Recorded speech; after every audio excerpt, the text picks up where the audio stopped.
And we also have CBK. Hi there. Hello. You may see from the camera, Ted has decided to join us for this run. He is sat on my desk, obstructing my ability to get to my keyboard, which is somewhat important because in this run, I use both a controller, I use mouse, and I use keyboard, all sometimes at the same time. So this is going to be a very interesting cat percent run. So, yeah.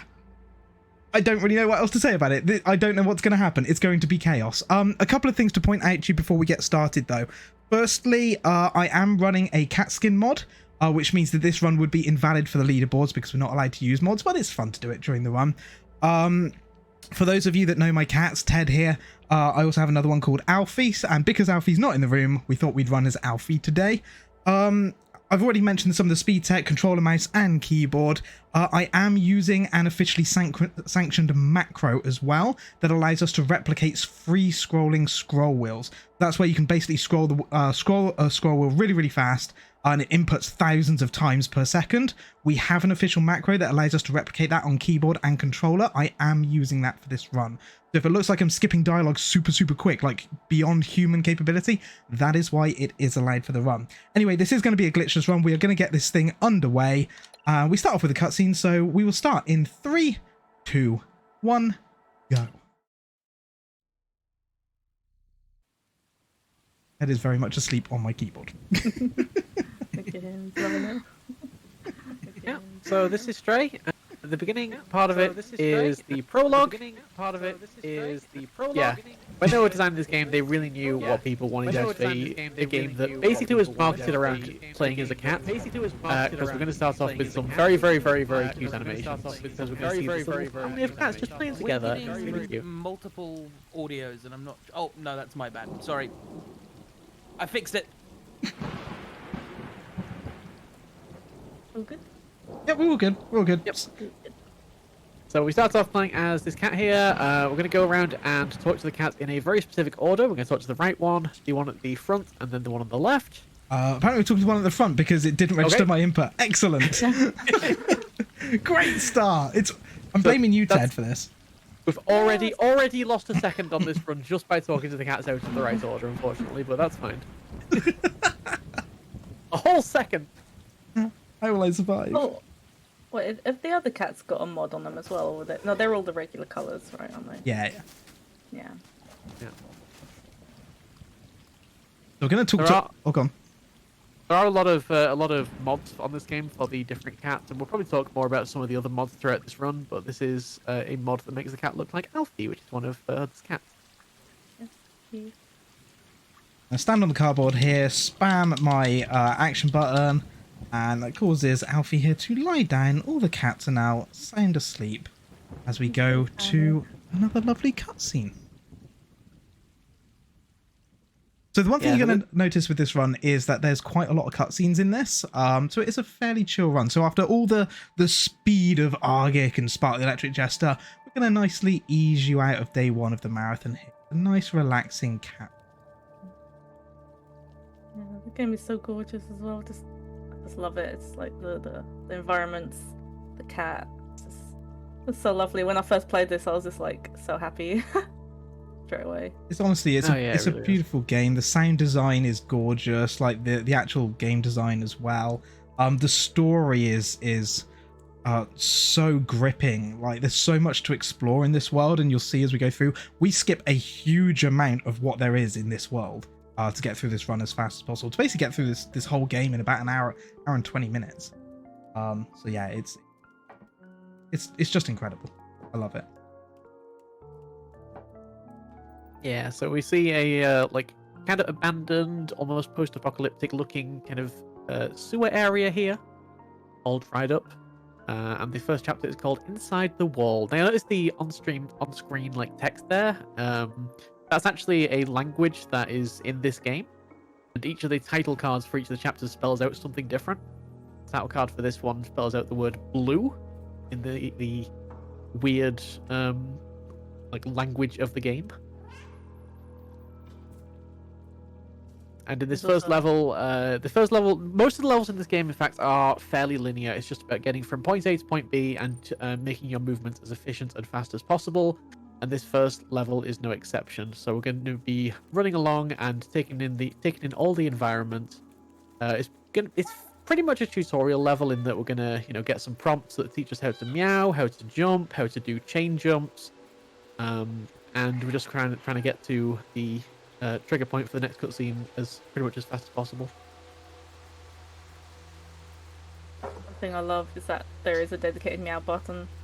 When I found that out, I thought it was amazing. Absolutely. The best thing about the dedicated meow button is because most of the cutscenes are in engine, and that means that you can spam the dedicated meow button in most cutscenes as well. It's great.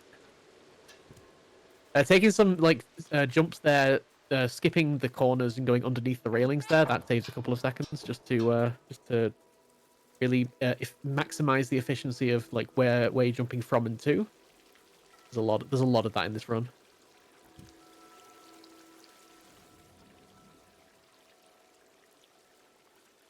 You have no idea how hard I'm trying right now to switch between controller and mouse and not wake Ted. I'm trying to keep the controller absolutely still so that the cable doesn't wake him either. Yeah, this is so you use both the controller and the keyboard and mouse for this run, right? Yes, I switch between all three for various things. Yeah. Cutscene here. Heartbreaking cutscene. Absolutely heartbreaking cutscene. Which one of us is going to say it is the question. I think it's CBK's turn. Okay. Long live the king. This actually, I think when I first played this, I actually teared up when I watched this scene. Oh, I thought it's so horrible. The little. Yep. And we see our cat fall down into this dark and dirty, basically trash heap area.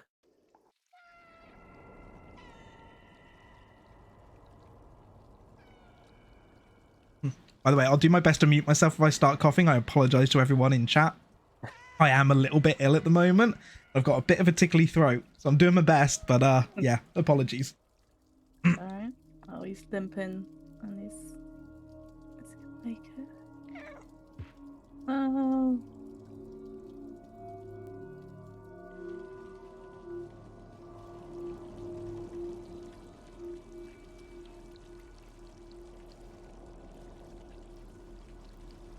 This next chapter, city. Yeah, it's going to start out with us here in the this trash heap as some old technology wakens up. Story kind of gets unraveled slowly. We get bits and pieces of things. This little creature here, which we'll see more of later.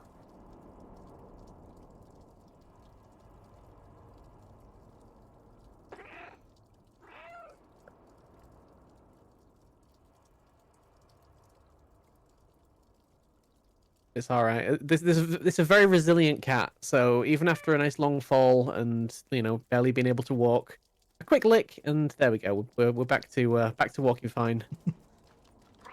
He's resilient. He's got 9 lives. Yeah, that might have used one of them, to be fair. I mean, it's a pretty long fall. Yeah. In the dead city now. Ed is not happy at the talk of losing a life.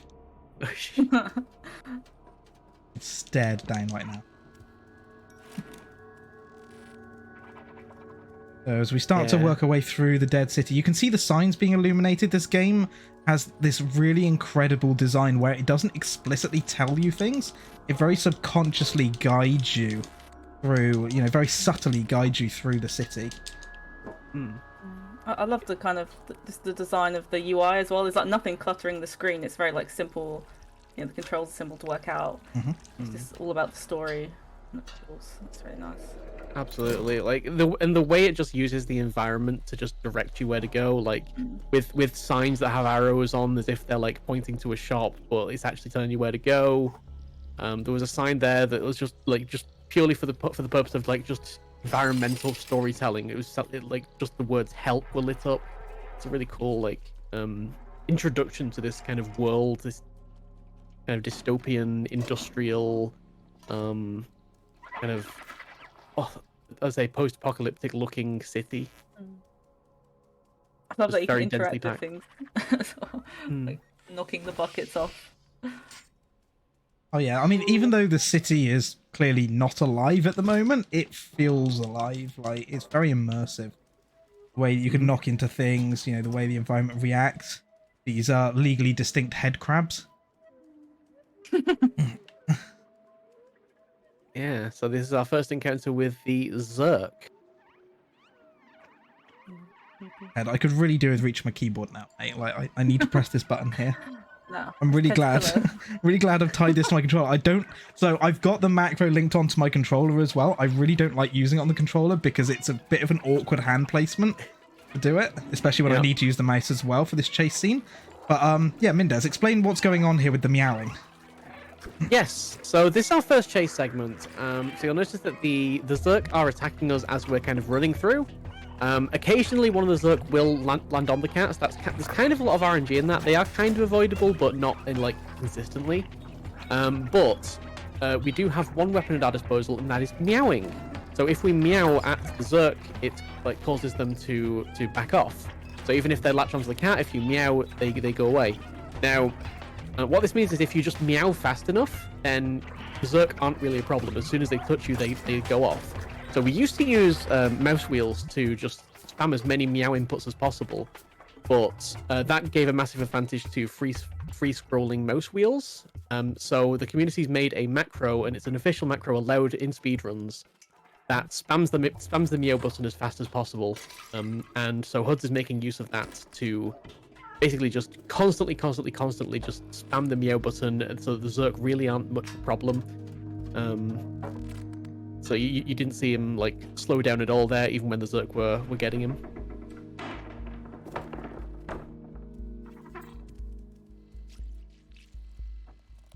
We're heading to the flat now, right? That's the next part. Working our way towards the flat. So we're running through Dead City here. So this is one of the first big platforming sections. It's also, if I'm honest, one of the sections I like least. And why? So it's all this little tricky platforming and jumping. One of the things that you may see at specific points during this run is that it's a little bit RNG. The cat can occasionally, when jumping, slip. Won't ever fall if you make a jump, but can slip. And a slip will cost you a few seconds, which in this run is incredibly, you know, difficult to get back. It's a very tight and very well optimized run. But yeah, all this platforming, you're liable to make easy mistakes. Also, the cat occasionally has a mind of its own and decides that it's not going to do the jump you want it to do. It's going to go completely else. So, go along this scaffold here. Cross here. Squeeze down between. Lovely. Yeah, there's some very difficult movement that has just pulled off there, because the railing there really wants you to jump on top of it, which is slow. So going under that railing, it's very precise to just get in the right position so that when you jump, you go under it rather than over it. So yeah, that was really well done. And here we're going to be introduced to the concept of batteries. So you can take batteries out of sockets and put them into sockets to activate machinery. Not used a lot in the game, but it's used. It is used a lot in this particular chapter, which is the flat. And obviously, cat on keyboard. Yeah, I love this bit. There's some interesting tidbits in this flat as well. Like in a casual playthrough, B12 can translate some of the things on the wall, and you can find out some information about the city. Like it's called Wall City 99, and the year is at least 2190. It's quite fun to explore around the environments and find little bits of information. Oh, where am I? Oh my god, these are the worst things in the world. These battles. Yeah, so this is the flat. This is a particular room in the flat where you got to collect 4 batteries that are littered around the room and put them in these sockets. This was one of the hardest rooms to route for the speedrun, because just getting to each of them efficiently and like plotting which ones to get first and which sockets to put them in took a lot of time. Like to actually put the batteries in the socket, the actual button input needs to appear on screen. So it's very easy to just put the battery down next to the socket because you like were slightly off with where you were positioned. But no, that was very fast, very well done. And here we have B12. Special Aperture Sciences version of B12. Even B12 has a mod. There's any Portal fans out there? But you may recognise some of this.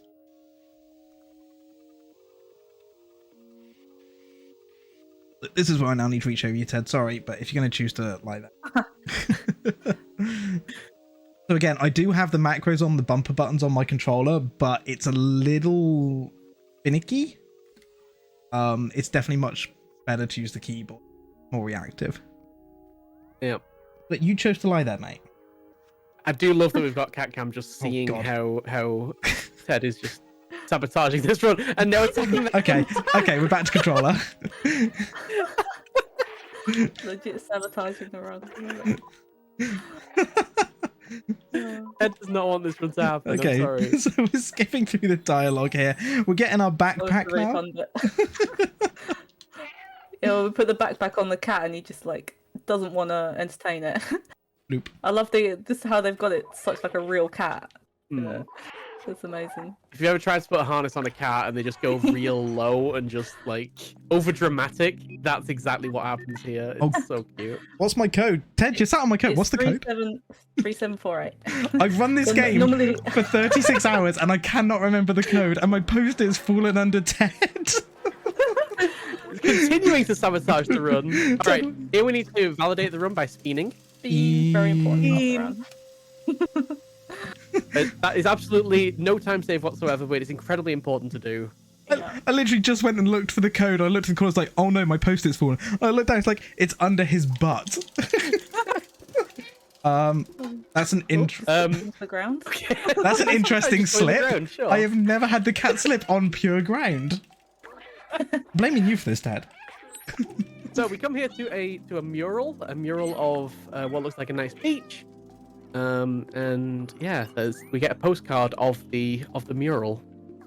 Yeah, so we're finding out some little bits about this robot B12 in the dialogue we're skipping.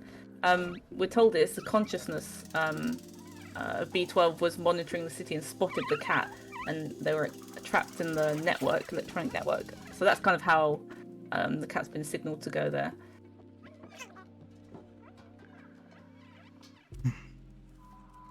Absolutely, and here we're coming up to the slums. Now, this is the first chapter of the game that's not really about getting from point A to point B. This is much more of an open world style section. So we're going to start here going through these streets in a fairly linear fashion. But soon we're going to open up this whole area so that we can like properly explore and like really take in some of the environment. So as we come in over here, we see the robots running away from the cat. They seem to be clearly scared of the cat. The music is so good in this bit. I love the OST. This one's my favorite. Oh yeah. And there we see Guardian, who I think is the protector of the robots.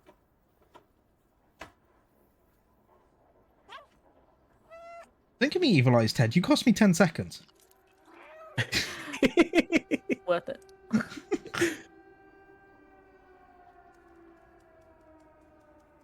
And we're just gonna go up to Guardian, give a nice meow, and he'll look at us and realize we're not one of the Zerk as they thought we were, so they have no reason to be afraid of us as long as we don't eat them.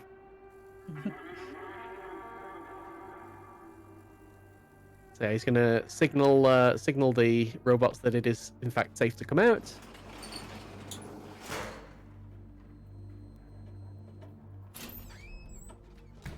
These are the companions. And these are the companions, yeah. They're really interesting personalities as well. They're great.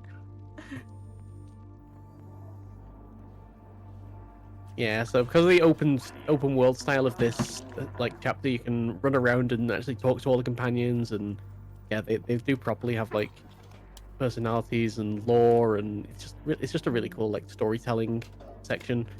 Obviously, we're not going to do that in the context of a speedrun. We're just going to go to where we need to go, which is to go to 4 of these houses, which have notebooks in. So what we've been told to do in the story is to go up to a flat of Momo. So there's a group called the Outsiders who try to escape the city. All of them have gone missing except one who's left, and we're trying to retrieve notebooks for Momo to look at. I think from the Outsiders that left. There's 4 in total. We'll get. I particularly love this particular house because you get to do what cats do and just knock things over, like knocking over these stacks of books. Yeah. So to get There's also the Go ahead, Mendes. yeah, to get the notebook in this house, we need to go to the very back, get a key, and it's in this safe over here, which is behind a pile of books. So you have to knock the books over to get into the safe. You can do a lot of knocking stuff off walls in this game. It's great. They've really captured the cat experience. There's also little like places you can sleep in as well. I just decided to jump down. As soon as I get to a cutscene, I will move the camera so we get Loaf back on stream. Oh, Ted's gone. No. Right, we're gonna grab this battery. We're gonna head down through here. Notebook I like least because it's pure RNG where it lands. Thankfully, it kind to me this time. Nice. Yeah, so you knock over the boxes, it lands on a completely random spot on the floor. It's reasonably consistent, like roughly in front of you, but yeah, sometimes it can be a little bit like slightly behind you. And then we'll head over here up to Momo's house. So Momo is the only outsider that is still in the slums. The others have all left. And Momo is awesome. I love Momo with his rainbow screen.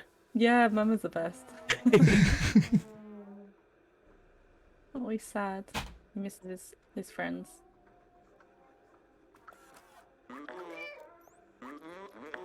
Yeah, so the outsiders, the group of four companions that want to get to the outside world, they've kind of all, Momo at least, they've kind of all like left to try and find the outside world. Momo's kind of given up hope and stayed in the slums. But bringing all these notebooks to him gives him a bit of renewed hope and lets him rebuild a transmitter, which is going to let us communicate with the other companions. So we need to put that transmitter somewhere up high that we can communicate with the other outsiders and go find them. And that brings us on to our next chapter here, which is the rooftops.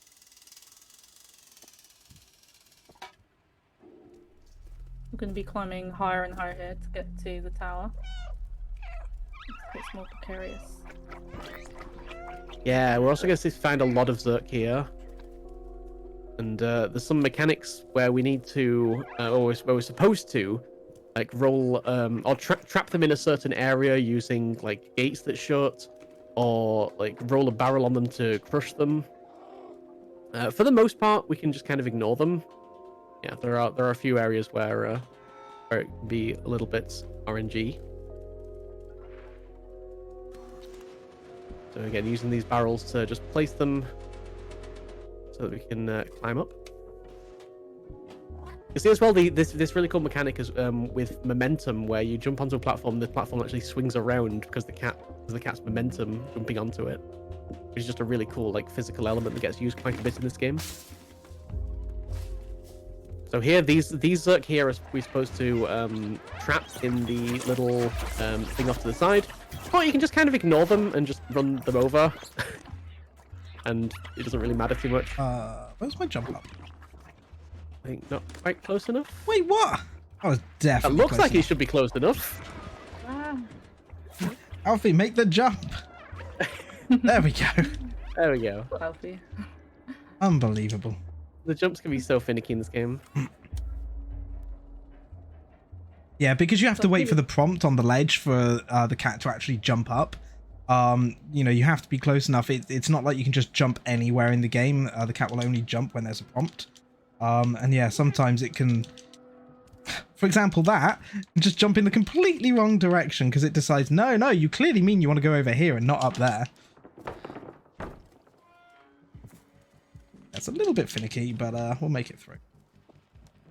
It is, and when you're playing it casually, it feels really intuitive, and you just kind of like typically just jump to wherever you want to go. It's just when you're trying to, you know, speedrun and really optimize things that it's like when it's off by just a little bit, it's very noticeable. So we have all this horrible like fleshy stuff around here. You do learn a bit of lore actually that so there was a company Necroport responsible for trash management, and as it overloaded the slums, they tried to develop a bacteria to solve it all. And the bacteria mutated, the humans disappeared, and this is kind of what where the Zergs come from. They've sort of mutated from this bacteria and started eating more than trash. I think.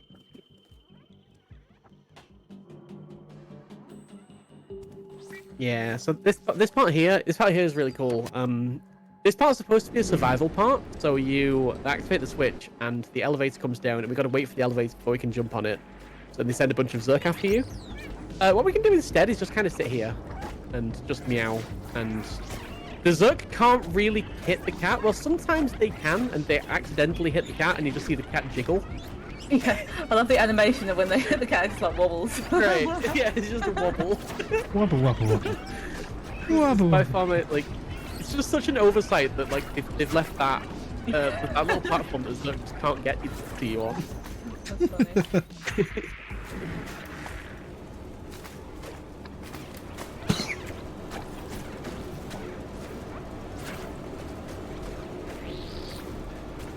That's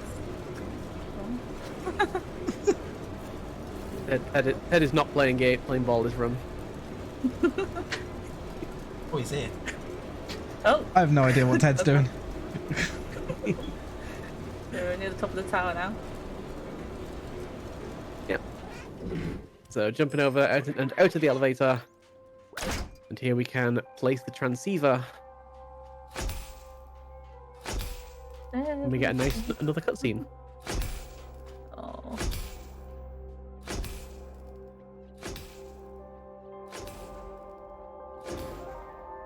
And I think this is the first time we really truly get like an appreciation of the scale of this world and just how like densely packed it is, and get a proper like high up view of where we're trying to get to. So that up there is Midtown, and we're trying to communicate with there. Bed for now.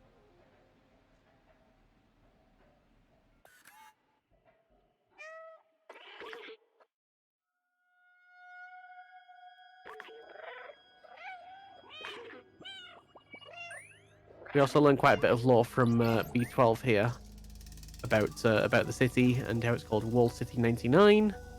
That it was meant to be a shelter. The roof hermetically sealed.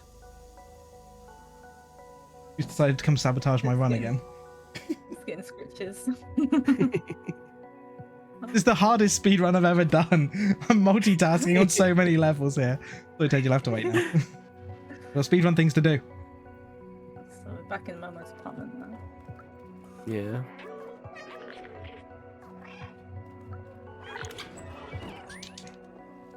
So yeah, back in the slums. This is the slums part 2. And yeah, in this section we're going to have to do a bunch of the quests that we didn't do in part 1. So there's a bunch of optional things that you can do around the slums. We're going to do some of them in order to unlock the next area. So firstly, we're going to come over to Momo here, down in the bar. Momo's using the bar's antenna to try and contact the other outsiders. Yes.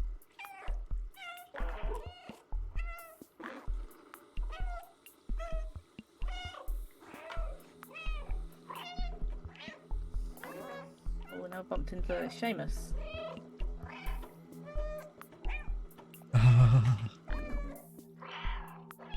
Yeah, so Momo does manage to get in contact with one of the other outsiders. This is called Baltazar, who is on the other side of the sewers. But Seamus overhears us and says, no, it's way too dangerous to go through the sewers. So we need to do a little bit of a kind of trade quest almost here. So firstly, we're going to see Huds head up to the top of the roof. He's going to distract these companions that are throwing paint tins so that they drop it. That's the first part of the trade quest. That's going to open up the door to the laundromat below, in which Huds is going to go and get a bottle of detergent. You're going to trade the detergent for some cables and take the cables over to the grandma companions so that the grandma companions can knit a poncho out of the cables, I think it is. Yep. Yeah. so that we can keep one of the companion robots warm, so that he can fix a machine for us when we get it. So there's a whole load of like stuff to do all around this like area. Hey, do you know why they make the poncho out of cables? Because the cables are insulated. Wow. What? That's so good. I hate that that's probably right.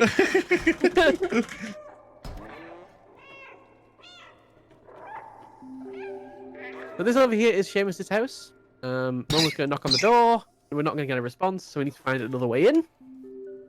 Fortunately, there is a grate down here that Momo's going to open for us. This grate is also incredibly easy to glitch through, so staying back away from the glitch from the grate before to avoid going in. There's some interesting stuff happening in this room. So what we're going to do is scratch the painting off the wall. Don't go through the wall. Nice. So as you saw the cat jump away after scratching that painting. How far the cat jumps is based on the frame rate of the game. And if your frame rate is too high, the cat just literally jumps through the wall. So, like, if that happens, you literally have to limit your frame rate just in order to get into this room. Fortunately, managed to avoid it. I think your graphics card is running a little bit less efficiently today. This brings us to a hidden room in Seamus's house, where we find a tracker that unfortunately was broken. So we need to go get the tracker fixed, and that is why we now need to go and get the poncho so that the robot that can fix it is going to be warm enough to do so. So Seamus has told us that his father is Doc, and Doc's gone to try and develop a weapon to defeat the Zerks, but never came back after going to test it. So maybe we could help do something about it. So we're gonna have a look at. So we have traded the detergent now for the cables. That's a tracker. Wait. Oh, did I not get the Oh, did you not get the? No. Something. I didn't get the cables. You didn't get the cables. Oh, did I made the wrong thing? Oh. I'm blaming Ted. He's distracting me so much. No, that's Right. so polite. Yep, there's the There cables. we go. Right, now we got the cables. My bad. Okay, so traded the detergent for the cables with the tradesman. We're going over to Grandma. We're going to trade the cables and get Grandma to stitch them into the poncho, and then we can take the poncho and the tracker over. There we go.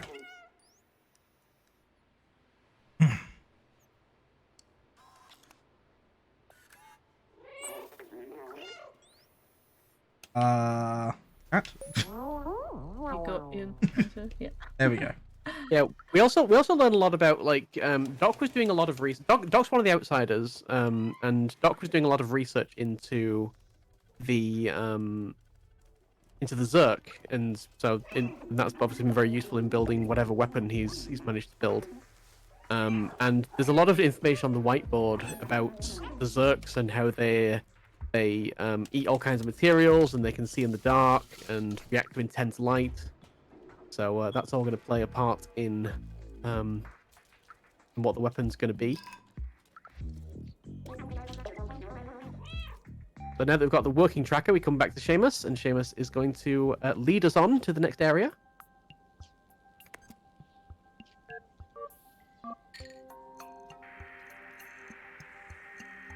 There's a really cool companion, I think it's in this area, that you can bring music sheets to. Is it Morrisk? Yep. But I love that one. You can just, yeah.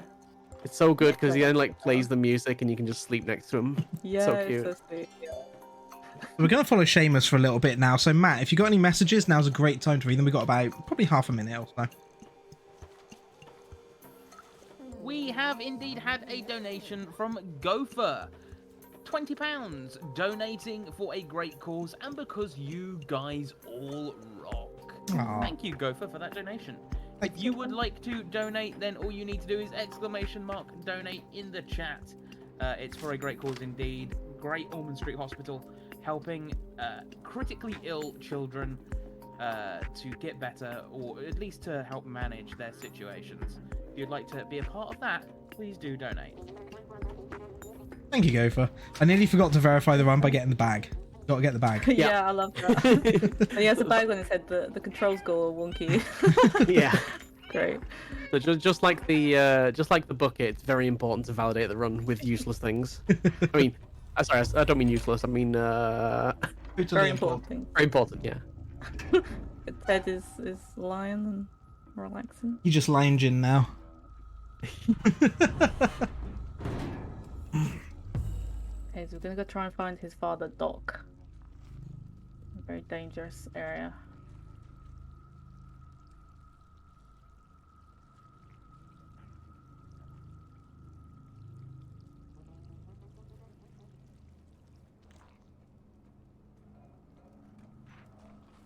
Yeah, we're still waiting for Seamus to do some pathing here, so it's not super important to be efficient about movement. So Seamus is going to come over to this door over here, and this is as far as Seamus will go. But yeah, in there is the next area, and he also gives us a badge, the Outsider's badge, which will signal to Doc that we are friend. And that brings us on to Chapter 7, which is Dead End.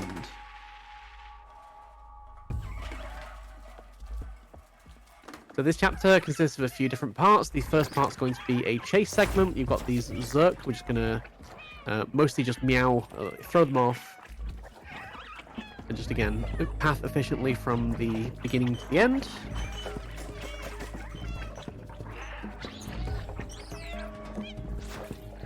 Thanks to the macro, just like not even slowing us down at all when the Zerk land on us.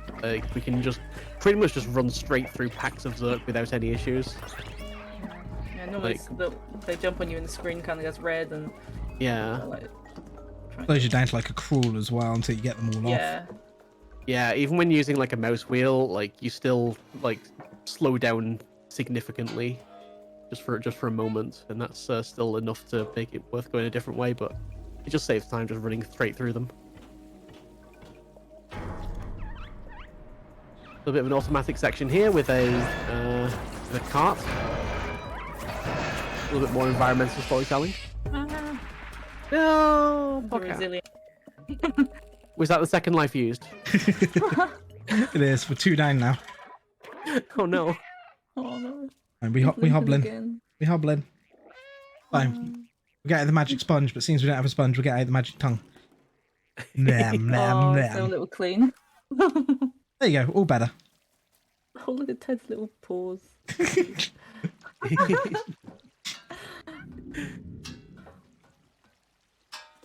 I saw how popular Ted commentary was earlier with ARG, so I brought CBK on to give us this one.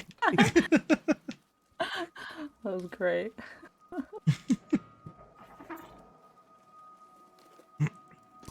We're going to come up around the back of the house here. We're going to jump into the window. This is Doc's house. You see he's got some Zerk caged there. And if anyone didn't get the reference earlier when they saw Seamus, you'll probably get it now. Doc might look quite familiar to some of you.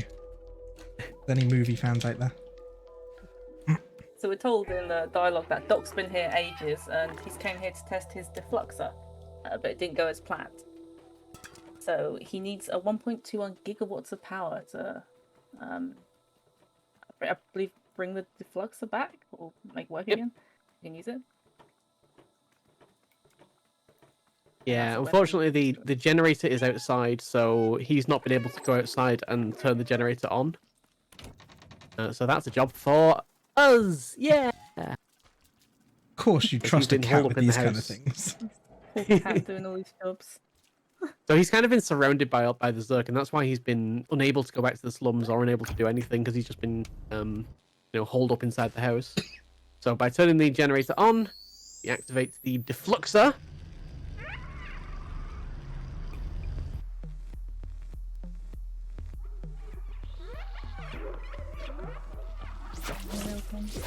And we see it just like exploding the Zerk. So he's going to cover us while we make our way back into the house. not doing a particularly good job of covering us because we're so fast, but you know, there we go.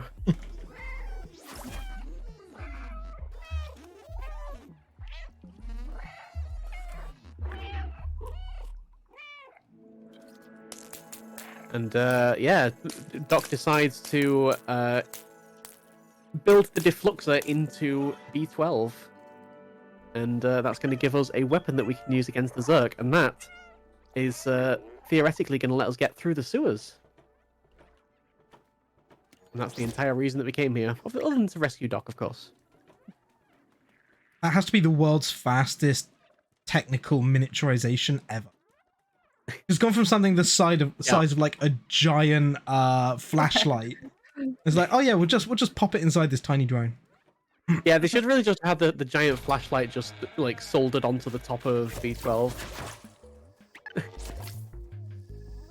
The defluxer, I believe, lasts 3 seconds of usable time to attack Zergs with the light, and if you overheat, it takes 5 seconds to recover. So, gotta be careful. One of the hardest things, pretty much the only point where we're going to really struggle to keep the defluxer from overheating is coming up in a second. Where if I get this wrong, pretty much the only point in the room where we really need to use it is just in dead end here.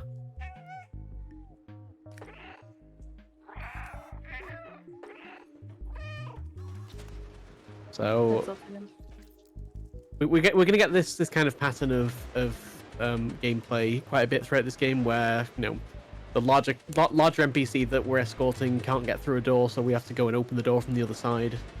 So we've got to do this barrel puzzle to get up to a little vent that'll let us get in and open that door for Doc. And oh boy, it sure would be a terrible thing if Doc were to, like, I don't know, be attacked while we were in here opening that door, wouldn't it? Like, that'd be just awful. It'd be really unlucky as well. I'm sure he's fine. Yeah, I'm sure he's fine. Oh, Doc! I'll leave him for a second. Oh, I can't leave for a second, exactly. So here, very efficiently taking out the Zerg. Very easy to get overrun there as well. So we've got to take out all the Zerg before we can carry on. Ooh, that was close. Yeah. Nice. You want to keep all the Zerg on one side of you, because otherwise the deflector is really, like, difficult to be efficient with. No more, wait, we have fun with physics. No, we have fun with physics, because this is Unreal Engine, I think, isn't it? And yeah, boxes kind of just like phase into one another and just go flying or do weird things when you push them into things. Physics is great. You like physics? Love physics. In fact, we've had quite a few things happen with these boxes. We've had them just blast off into space. We've had them just like flip into the floor. I think this has been fairly tame. That's fine.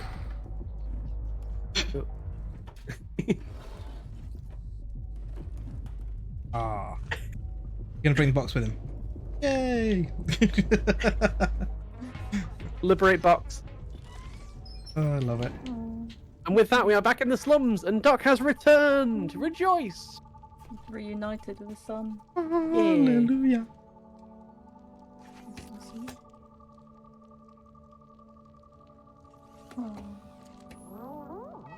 Aww, that's so Okay. cute. Ah. I love the little companions. Like, Yeah, this is so cute. so good how they show emotion with their face as well. Like if you meow next to one, it just becomes a smiley face. Yeah. It's a really cute game.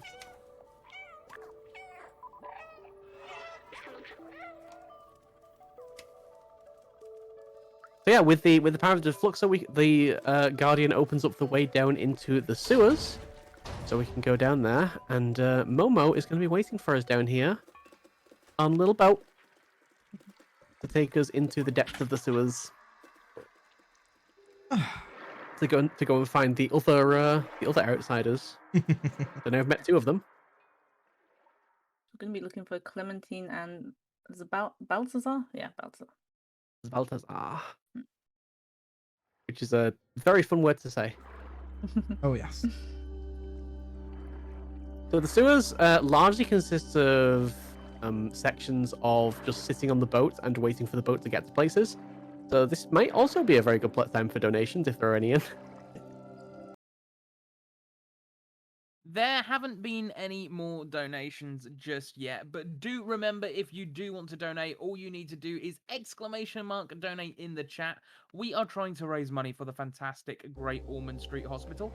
They are they themselves are trying to help children and young people who are critically ill with incredibly complex illnesses. So if you would like to help people get treated for the illnesses that they have, all you need to do is ! donate in the chat. Without your donations, they will not be able to do the fantastic work that they do. So every little helps.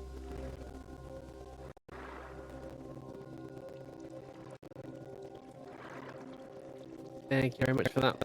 All right, so now we're coming up to the first section of the sewers where Huds actually needs to do something. So again, we're going to come up to a gate, and we need to go onto the other side of it to open it up. So fortunately, we can just slip through the bars of the gate and come around up to activate the lever. There's a bunch of like weird Zerk pod things here. These like little egg sacs explode into Zerk, which are a little bit disgusting, frankly.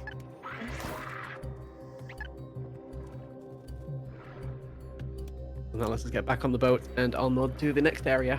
While we're doing that, I'm gonna let Ted out. No, good. Again, another nice long area where we've got to wait to get to the next little here. So the But yeah, speedrunning.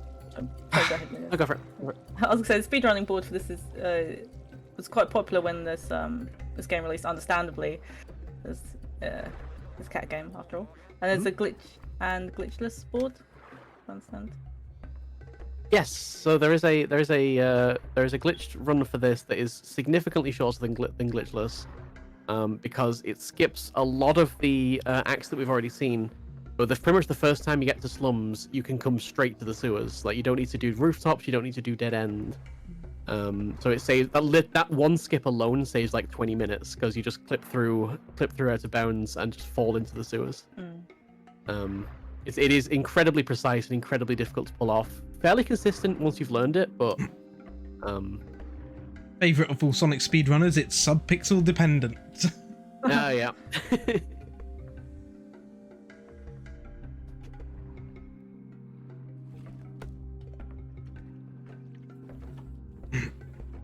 I like that in the glitchless run that we get to see all the areas and all the cutscenes. It's quite nice. Yeah. So we've reached this gate, and unfortunately the control panel has to actually talk to Momo. There we go. The control panel's exploded, so Momo is going to go over now and lift the gate for us using chains.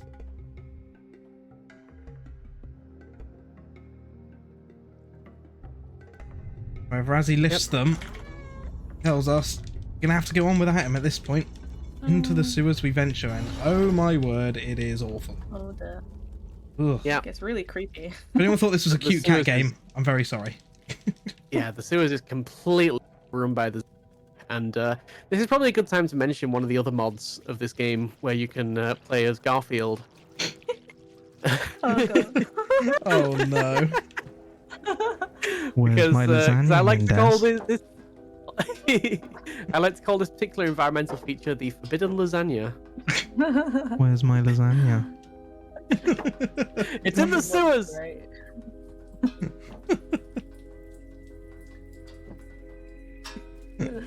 Okay. There are quite a few incredibly cursed mods for this game. There's one where you can just play as Shrek as well, which, as you can imagine, is absolutely fantastic. The Spyro one is pretty cool. Spyro one's really cool. There's like We almost Disney played with characters Spyro like tonight. Bolt and Marie from Aristocrats. Very cool.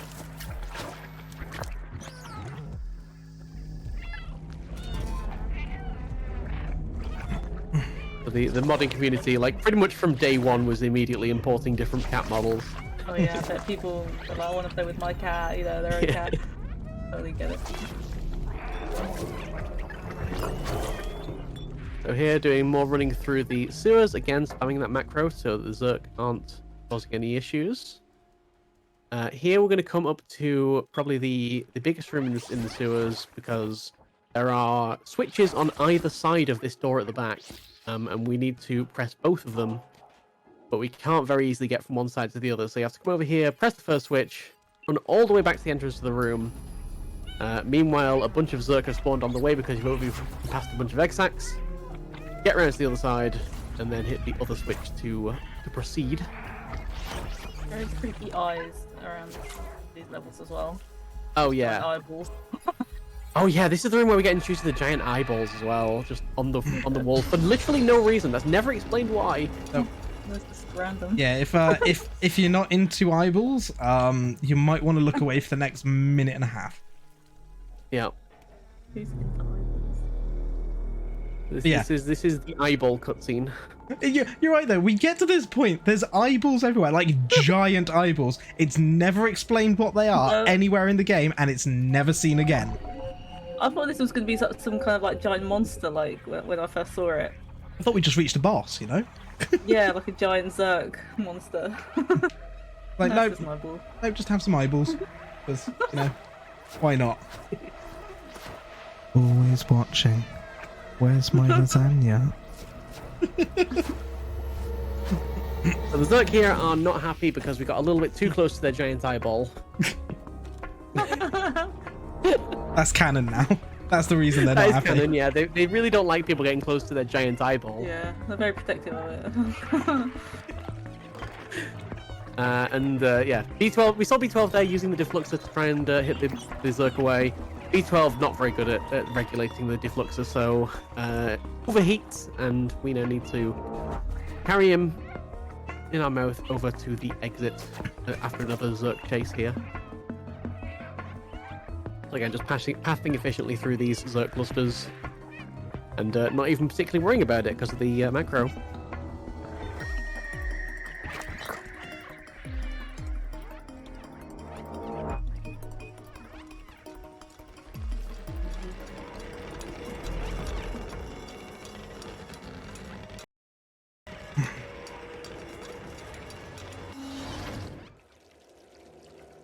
Oh, B12. Yeah. Cat slap. Yeah, we repair B12 by just batting it, batting him, I guess. It's the cat method, you know? Slap it. Best way to deal with it. Yep. Yeah. It's the cat equivalent of hitting the side of the TV because you got no signal. Remember those days? Back before digital TV. Gonna squeeze through this gap, and we are finally out of the sewers, and we reach salvation here at the Ant Village. This is quite a nice area. And here we get a big story point, a big story drop. CBK, just now.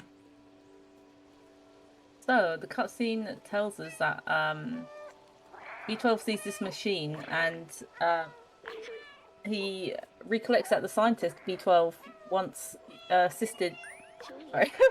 I'll try to read this. Sorry. So B12 recalls that he was sick, and this was his last hope as he was alone. He uploaded himself to the computer, and then everything was different. But the upload went wrong, and he was stuck in the computer for hundreds of years until a cat appeared, which is us. And B12 remembers that he was this human scientist, and his consciousness was uploaded into B12. So yeah, B12 was once a human.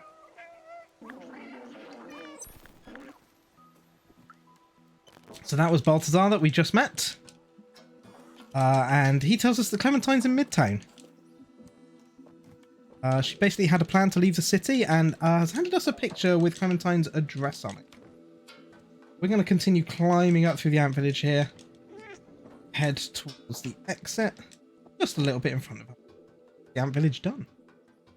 Yeah, and that's 3 out of 4 outsiders met, and just Clementine to go. The Ant Village also a little bit of a kind of semi-open world area with a few little like optional quests and stuff to do.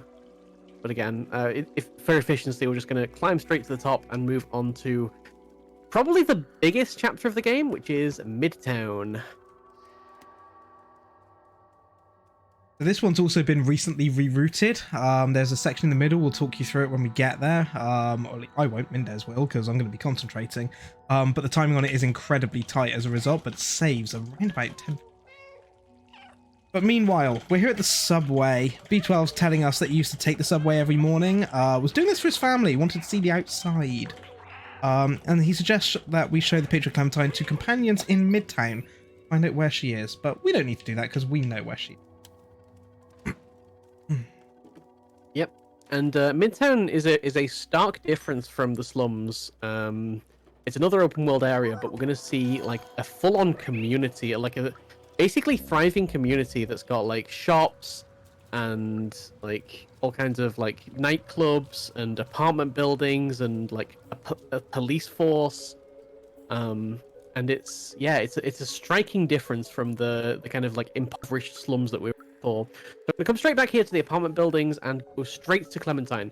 Now, as I said, there is a massive route change here. So we used to do on the way to Clementine, but now we've kind of like put those off until later as we've come to understand more about the exact triggers that happen in this area. So we're going to come up to Clementine first of all because the very first thing that we want to trigger is an NPC. That's our top priority.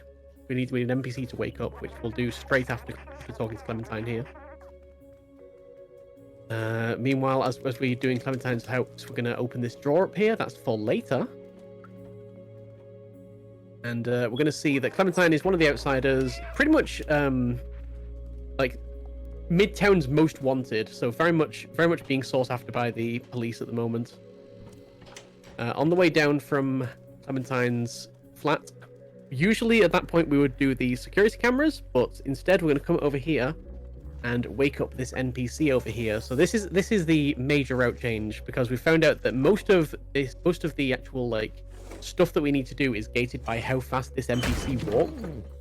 So by waking up earlier and then doing the side quest stuff, we actually save a good chunk of time on just his pathing.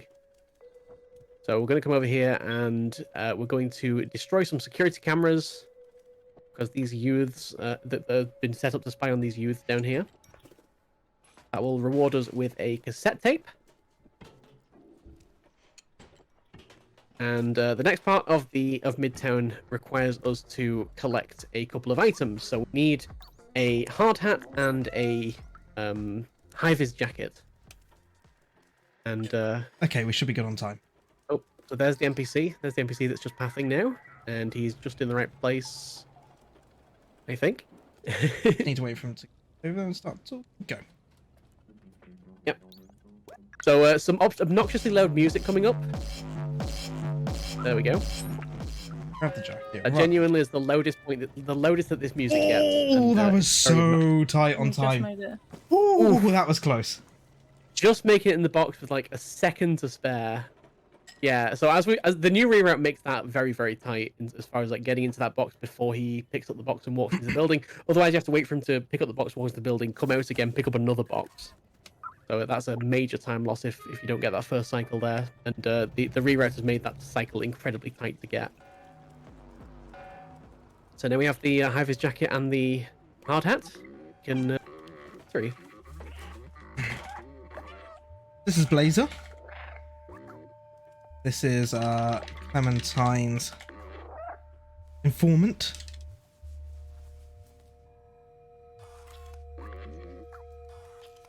So we're giving him. So he's going to dress up as a factory worker and carry us inside a box into the factory to get a battery, which we're going to use to basically power up the subway and try and get to the outside world that way.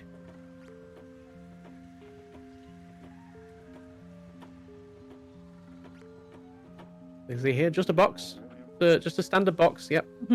Nothing inside. Nothing inside. It's fine. Ah, yes, this looks like a box. Why did you just look at the outside of the box? Especially when there's a flap open on it, like. Yeah.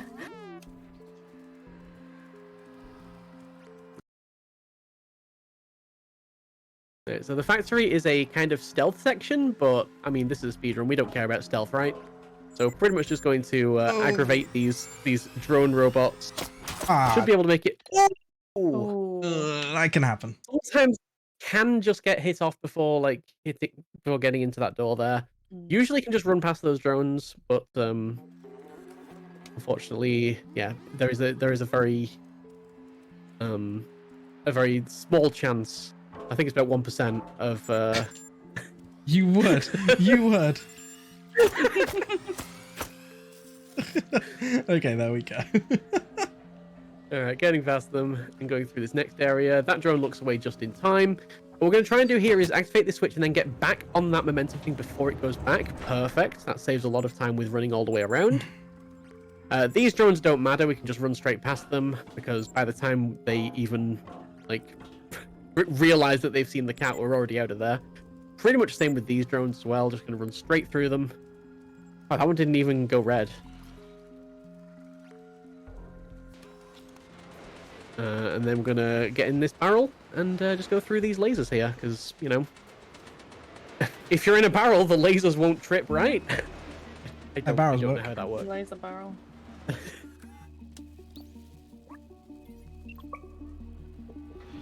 And there's a little puzzle here to get something on these 3 pressure pads. So we've got these like robot printer things that we're not quite sure what they are. I think they're like robot printers or something, but Yeah, I thought they were printers. we can I thought they activate were them. still using printers. It's like just a laser jet printer. That moves. Yeah, Handy, portable one. very efficient. Yeah. I need to find out what they are. They've got Wi-Fi on the back as well, like, or at least Wi-Fi antennas. Like, come on. Yeah, of course they do. They're wireless printers. You might want to print on the go. This is going to be hundreds of years in the future. They still want to print things. Well, they would have, you know, got past look, antennas. I mean, printer technology will never advance beyond 1995. We know this. And they still never work. Yeah.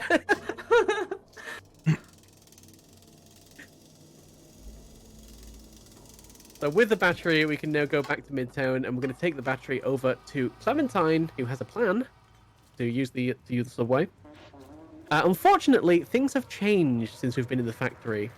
So as we get back, we realised that the apartment is under lockdown, and they've actually all kinds of enforcers inside the apartment building. Peacekeepers. Peacekeepers. Remember, they're here to keep the peace, not to enforce punishment. Oh, yeah. Of course. Yep. Again, just happily running through the drones like visibility like thing, because the drones really are like completely useless if you're running fast enough. Getting very good luck on entering the building there, so there can be a peacekeeper in front of the door that patrols back and forth. Not getting seen by that saves a bit of time, because otherwise you have to kind of reload the area to make them go away. And we're going to find 4 notes that Clementine has left lying around the apartment. And those are going to be combined to tell us to go to the nightclub, which is where Clementine has gone to, I guess, lie low for a bit. Look at that lark. Beautiful. Yeah, peacekeeper not there on the way in or on the way out.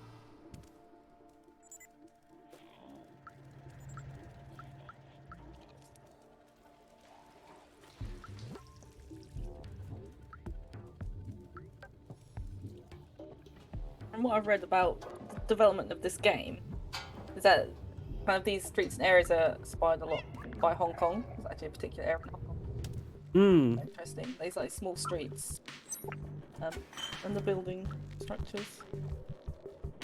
Yeah, it's inspired by Kowloon Walled City, which is an actual like fully like incredibly densely packed like vertical city in Hong Kong, and it was like, it sounds like it was an absolute like cesspit of just like all the problems you get with like massive overcrowding and overpopulation and just hazards everywhere. And yeah, it's kind of creepy to look into it, honestly. Very cool, like very interesting, but incredibly just like inhumane. Yeah.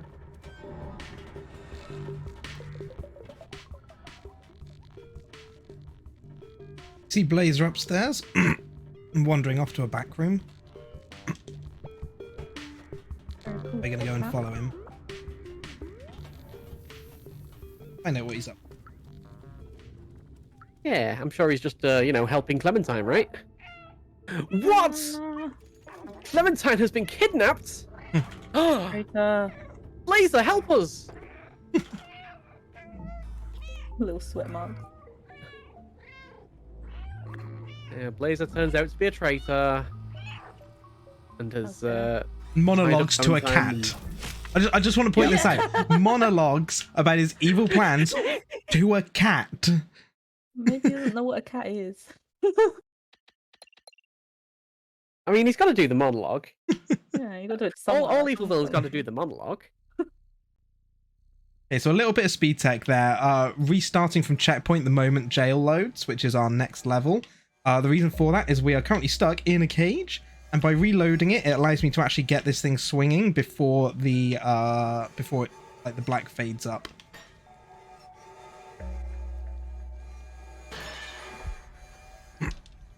Yeah, so we've been taken to jail, and what I really like the environmental storytelling in jail in particular, because like they put you in just a cage dangling above a pit, and it's very clear that this place is not designed to house like cats, because pretty much all the bars that we're going to run through are just like too wide for like to keep cats inside. So it's just really good environmental storytelling, I think, this whole area. We're gonna see some guards patrolling, and we're gonna go and find Clementine. Please don't shoot me. Please don't shoot me. Oh, this is another 1% chance. Yep, there we go.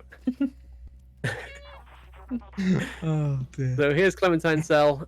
We can't actually understand the companions at this point because B12 has also been imprisoned. So yeah, but we do see Clementine pointing towards a set of keys, which we obviously take to mean that those keys are unimportant. Don't bother getting them. But we go and get them anyway. Again, just going through these barred windows because, like, again, we're a cat. We can go through those things.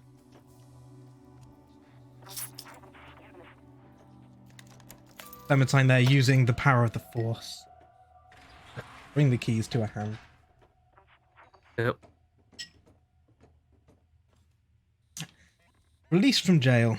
And of course the sentinels over there have no idea what's going on. Yep. All this technology. It's a shame they didn't equip the sentinels with microphones. This noise. Freaky old prison. Come on, Clementine. In you come. So yeah, the jail is pretty much going to play out as a bit of an escort mission. So there's some doors that only Clementine can open. There's some doors that only B12 can open when we get him, and obviously there's some doors that we're going to have to go around and open from the other side. So we need to get all three of our friends here. So we've got Clementine, who's going to work on looking for a way out. In the meantime, we spot B12.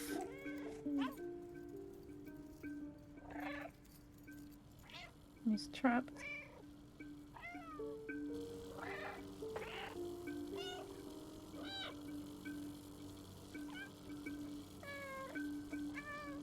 All the meowing.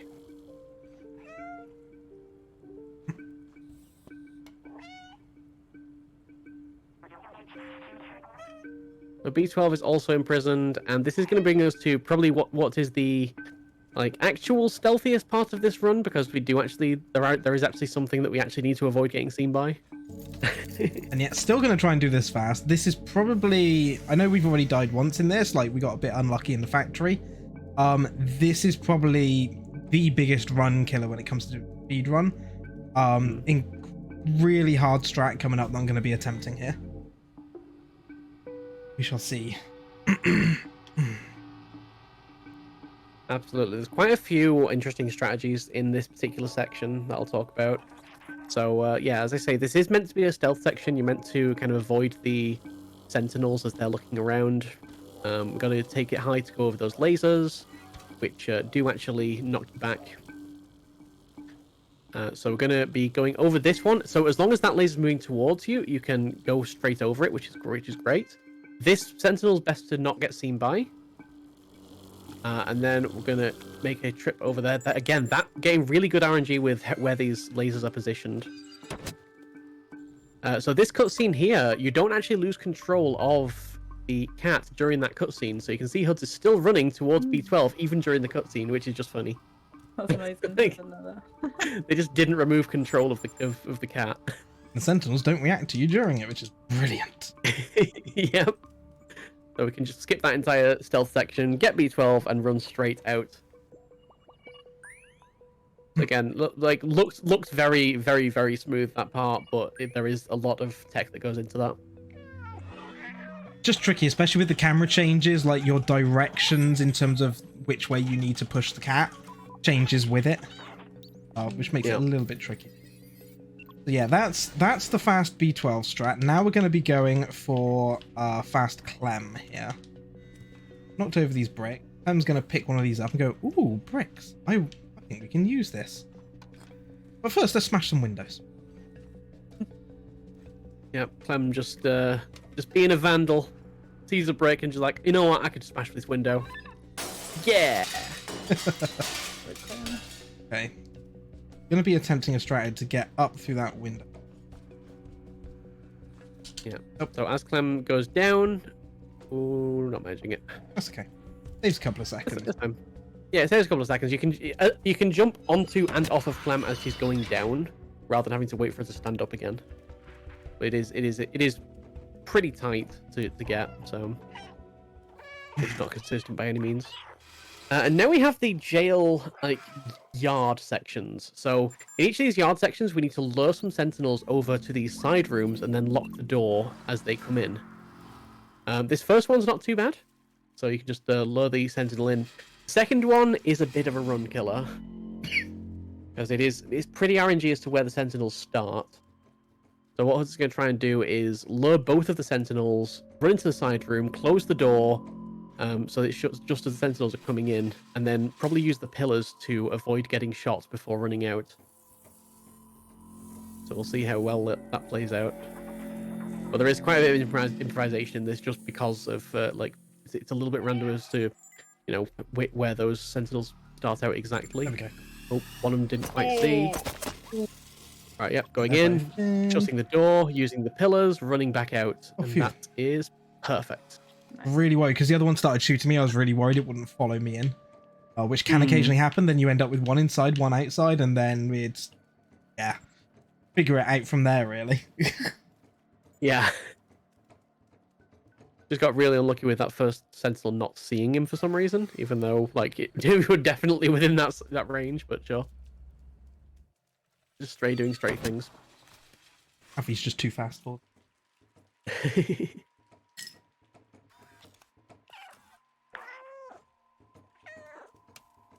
I feel like I've spoken a lot during this particular section, but that's because this is a very strat heavy chapter in particular. So the final strat here is the fast van. So we're gonna see Clem get into this van here, and we're gonna need to go and open the door so that we can drive off. So to do that, we need to come around here and activate this switch. Now, as soon as this switch activates, we're going to get under attack from some sentinels, and we need to go around, run onto the van as fast as possible. Now, the cutscene for the next area begins as soon as the cat jumps on the van. So if you can jump on the van slightly earlier than intended, the cutscene just triggers and we can leave, and it saves a decent chunk of time, like I think about 5 or 10 seconds or so. So clipping the corner really fast, really fine there, getting the jump, just about getting onto the corner of the van there, and then the cutscene triggers and we're off. Not only is fast van about a 10-second time save, it also mitigates any potential chance of being shot by those sentinels as we're chasing the van. What's meant to happen is that you chase the van down that tunnel, and the sentinels will be shooting at you, so you've got to dodge them while trying to catch up to it. Like I say, the best you can get, it takes roughly 10 seconds longer than just getting fast van. And there's a tiny window, it's a fraction of a second, where you can get just close enough to trigger the jump prompt for the van. The Clementine now giving us the subway key, locking the subway doors behind, and is going to get back in the van, lead the sentinels away from us, and basically tells us to continue on without her, to go and open up the walled city. we're going to come back down all the way back to where we started after Ant Village, here in the subway. All the way back to the very beginning, where we're going to... Remember that battery we got in the factory? We're going to go and pop that one into the wall and power up the subway. Yeah, and I like, this is the part where I really love the music of this game. I just love the music in this particular section. It's really good.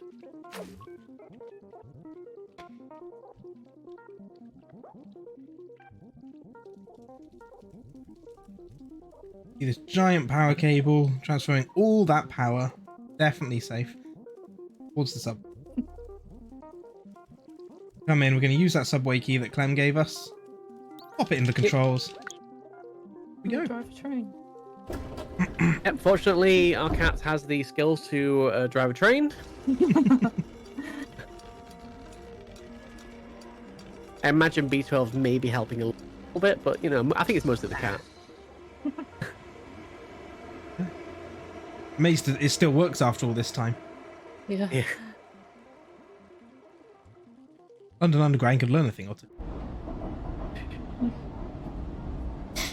So as we wait for the subway cart to come to a stop, Matt, if you've got any messages, now's a great time. We've got about 30 seconds.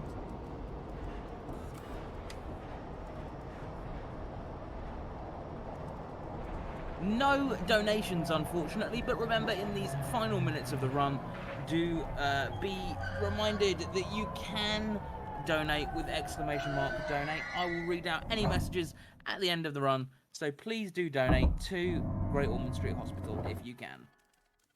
Very much. Here we are heading up to the control room. Yeah, so this is the control room. As you can see, the area is looking a lot cleaner than like all the other areas we've been to so far. This place is actually maintained. It's got maintenance robots that are painting the walls and just tidying up, and yeah, this place seems to be completely untouched by the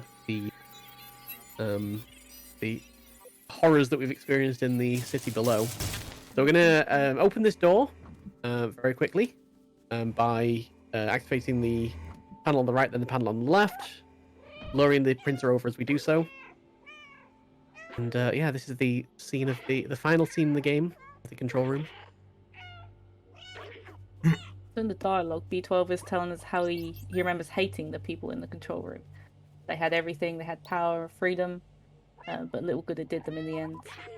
And there's revealed there was a plague, and everyone was dying, and the people in the control room didn't help at all. And he watched his family die, and he felt helpless. But he can still help us.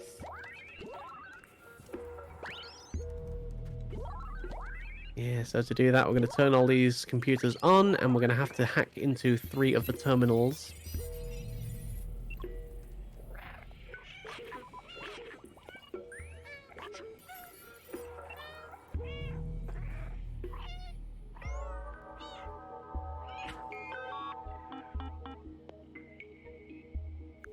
As B12 reveals that his mission is to ensure that the city is opened. So this is how cats hack, by the way. You just kind of open a panel and just like scratch at the wires. That's how I hack as well, honestly. Pretty normal. Yep. So the cat is definitely going to be getting a job as an IT security professional after this. Perfect movement during the cutscene as well. Already in position for... That's another tricky little bit of off-screen movement tech. Yeah, these are the other cutscenes in the game where you don't lose control of the cat while the cutscenes are playing, which is just funny. And here's the final terminal. Again, just gonna in the cabinet, scratch at some wires.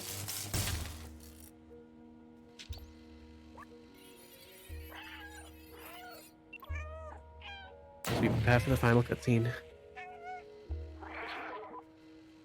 B12 taking the power of all that hacking he's been doing, overexerting himself. We have to drag him over to the final terminal over here.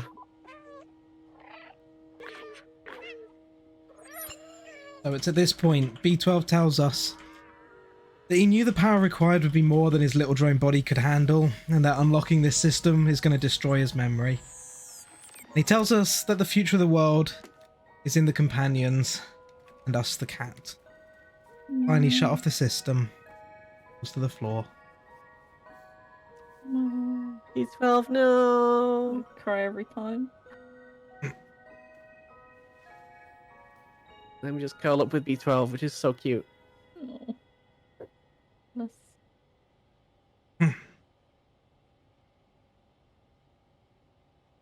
And meanwhile, out in the wall city outside, the sky begins to open. Beautiful.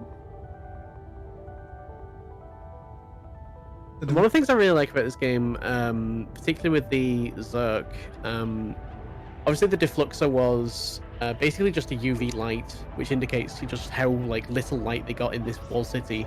So the power of the actual sun, like coming down with the UV rays, obviously just destroying the Zerk in contact. Yeah, they're free. Mama. Really amazing is after this, you can actually stand by that window and look out. You can see the entirety of Walled City 99. You can see this area, you can see all the little areas we've been in. It is all one big city, one continuous thing. You can see from the slums up to Midtown, everywhere. It really is incredible. And you can watch the roof open entirely. So it does take a couple of minutes for it to... we, of course, are speedrunning. We don't have time for that, I'm afraid. But, as we... Yeah, something's happening. Something's happening outside the window. Something like... Must be the weather, whatever. Let's just leave. So as we finish off, we're going to come down the stairs, out the control room, and the city is open once again. As the doors open, we're going to be heading towards our escape. Time's going to be coming up very soon. But yeah, this is the point where I want to tell you, if you enjoyed this game, like we've shown you barely a fraction of the lore of this game, of what's available in it, all the little side quests and stuff, please go and buy it and support the developers. It really is an incredible game. Yeah, time's gonna come as soon as we get to the top of the stairs and it fades out. So it's in roughly about 5 seconds. And time. GG. 3 once again. Sniffs. Sniffs. The cat does the sniffs. Little snoops. And hopefully reunite with his little cat family. Yeah.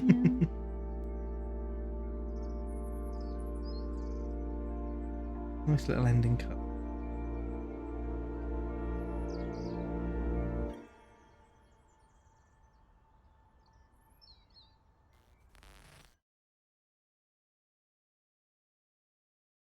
Yeah, that is Stray. That's the any percent PC glitches category. This game is available on PS4, PS5, and PC. Developed by Blue 12 Studios, where B12 comes from, and published by Annapurna Interactive. It is honestly a wonderful game. Lots of lore, lots to explore, plenty of side quests as well. Yeah, if I really hope you enjoyed that. It's a very chill run, but a very fun one to do as well. It's certainly one that I really enjoy doing. First off, I want to say a massive thank you to my 2 commentators, to Mindez and to CBK. Thank you both so much for commentating this run. Starting with you, Mindez, if you want to plug yourself and your channel, please go ahead. It is always a pleasure. Thank you so much for inviting me onto these stray runs. But yes, I am Mindez. I am a variety streamer. I mostly do randomizers and like cute, chill content like puzzles and stuff. So yeah, you can find me at twitch.tv/Mindezi. CBK. Oh, yeah, I'm usually a Sonic speedrunner, but I love cats. I love Stray, so thank you so much, Huds, for having me on for commentary. It's great. My absolute pleasure. Yeah, CBK is also our wonderful emote artist, does all my Ted emotes and my Alfie emotes, my 2 cats. You obviously saw Ted earlier and we were playing as Alfie here. I am also normally a Sonic speedrunner. So if you want to come and see me do the go fast, like earlier with the race with Argic, come drop me a follow over at twitch.tv/Huds601. But that's going to be all from us here with this run. Matt, I'm going to hand it back to you to close off day 1.